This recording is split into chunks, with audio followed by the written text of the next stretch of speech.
It's week one of the college football season, and before we get too far down the rabbit hole, I just want to say, hey, who'd have thought, huh?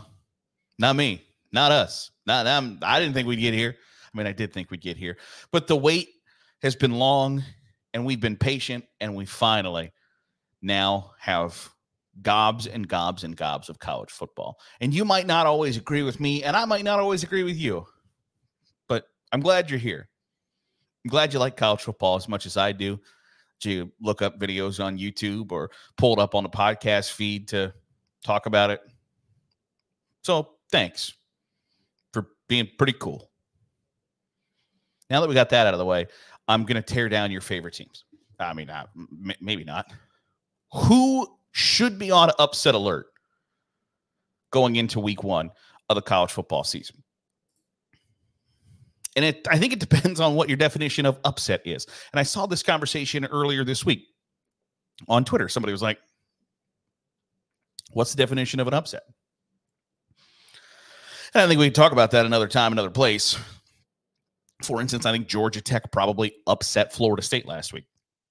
You're a top 10 ranked team to start the season. Nobody thought really super highly of Georgia Tech. They scored 10 points in the fourth quarter to grab a win. I would say that's an upset. So who is on upset alert? And generally, week one is not upset alert time, right?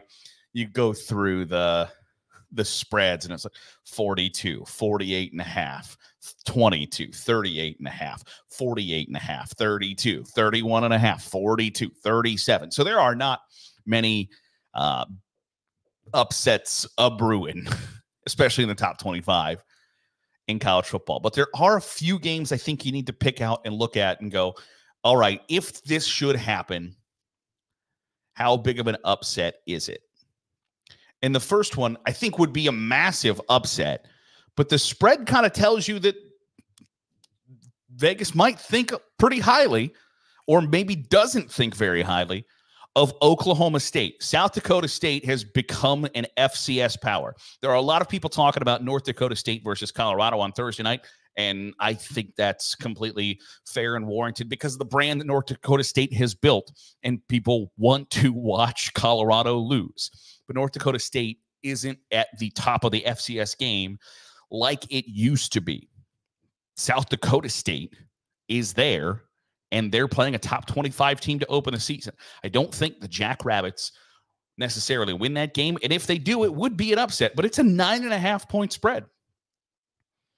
So that's Vegas either telling you, like, we have a lot of respect for South Dakota State, or maybe we're not as high on Oklahoma State as other teams. Again, I wouldn't view this as an upset, but I think it's important to note that of the top 25 teams who might be viewed as teams who could lose to open the season, Miami's on the road at Florida.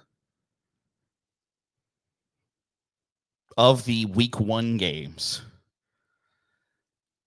that Miami could have scheduled, or Florida could have scheduled, Miami's ranked 19th. Florida is not ranked. It's only a 2.5-point spread. But somebody's got to show something in that game. Somebody has got to jumpstart their season the right way, or see their season potentially be on the brink after one game. And it's a game I've talked about for a long time during the offseason. Somebody's going to start really excited, and somebody's going to start really questioning. I think Miami's going to win, but I would not be surprised one bit if Florida got the win. Also, you go through the top 25 games. I think Florida State has to be slightly concerned or overly focused going to play. I'm not going to play as they play Boston College on Monday. You're coming back from an international trip that you lost to a team that you didn't probably expect to lose to. Do you remember a couple of years ago in Marcus Freeman's first year, Ohio State beat Notre Dame to start the season? So he starts his career 0-1. Yeah. Then they lost to Marshall the next week. And they were kind of in this boat of, pretty highly ranked team, lost their season opener. There are two ways to respond. You either bounce back and you kick the absolute hell out of the next opponent on your schedule, or you struggle. I wouldn't be shocked if Florida State struggles again against Boston College. I would be shocked if they lost, but I wouldn't be shocked if it was a 24-14 game with 6 minutes to go in the fourth quarter, and you're all questioning, like, what in the hell is wrong with DJ Uiagalelei? And did we overvalue Mike Norvell? And then there's going to be a section of people saying, like, you shouldn't have spent all offseason bitching because you didn't get in the playoff because you took your eye off the prize. And I don't think that's it. They had a lot of really great players last year that they didn't replace with the same level in the portal. Like, it's bound to happen. But I think Florida State might be that candidate to start the season in a bad spot where they might get the ship righted down the line, and you don't remember the fact that, like, early in the season, you're all walking around like, what in the hell is going on with the Noles?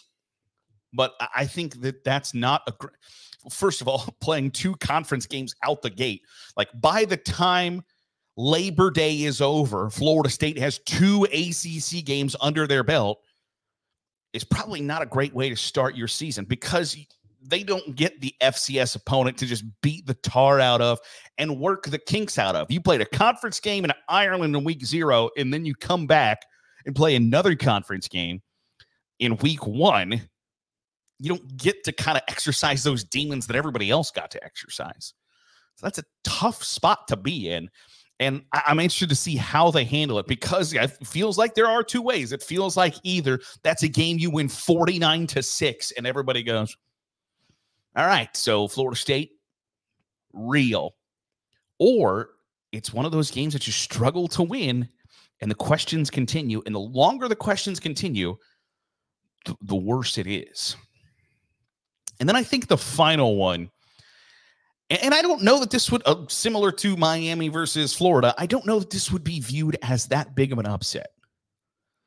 West Virginia is playing host to Penn State. It is a big game. They are shutting down Morgantown. Pat McAfee somehow got the kids in Morgantown a 4-day weekend because they're worried about traffic and all of those things, because he's got a show in Morgantown on Friday. They're playing Penn State. They're going to be jacked up and excited to go. Penn State, outside of games that they are playing somebody that's in the top 10, have been spectacular under James Franklin. They have not really been, like, they are the poster child for an expanded college football playoff. I think I read it that he would have made the college football playoff 5 times in the last 10 years, 6 times in the last 10 years, if it was 12 teams instead of 4. That does a number on changing the perception around your program and around the coaching job you're doing. But West Virginia is a hostile place to play at noon. It's damn near the only place in America where it's not going to be 100 million degrees and you have to worry about depth and cramping and injuries and all of those things. It's going to be Penn State versus West Virginia, and I think it's going to be a shootout. The spread is 51.5. I don't know that West Virginia can stop Penn State enough to win, because if it gets to a shootout, I like Penn State. There are people who do not believe the Drew Aller hype. I'm not one of them. I think Drew Aller's a very good quarterback. I don't know how great he's been developed at Penn State, and I think that's a question mark of James Franklin, that when you've been successful, you've had really super mobile quarterbacks, and when you have had stand in the pocket and deliver the football NFL prototype quarterbacks, they have not developed or performed very well in his offense. Can he buck that trend?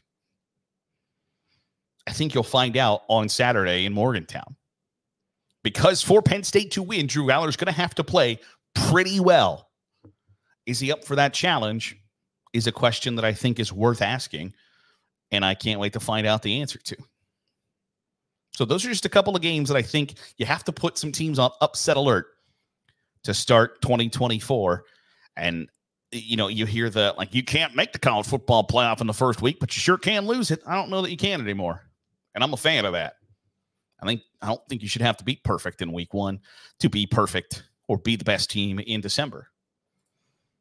But there could be some wrenches thrown out there, some good old Mario Kart banana peels dropped on the schedule. And those are just a couple of games I think you should look out for as we approach week 1 of the college football season. I can't wait. I know you can't too. We'll talk about everything on Sunday, recap the entire week, stock up, stock down, get you the Sunday Stiff Arm Trophy update when we reconvene on Sunday. I look forward to chatting with you then. If you're watching here on YouTube, hit the subscribe button. Make sure you're getting all the great college football content we're pumping out. If you're listening on a podcast feed, drop a 5-star review. It goes a long way in helping out the channel. I'll see you Sunday for another episode of the Daily Huddle.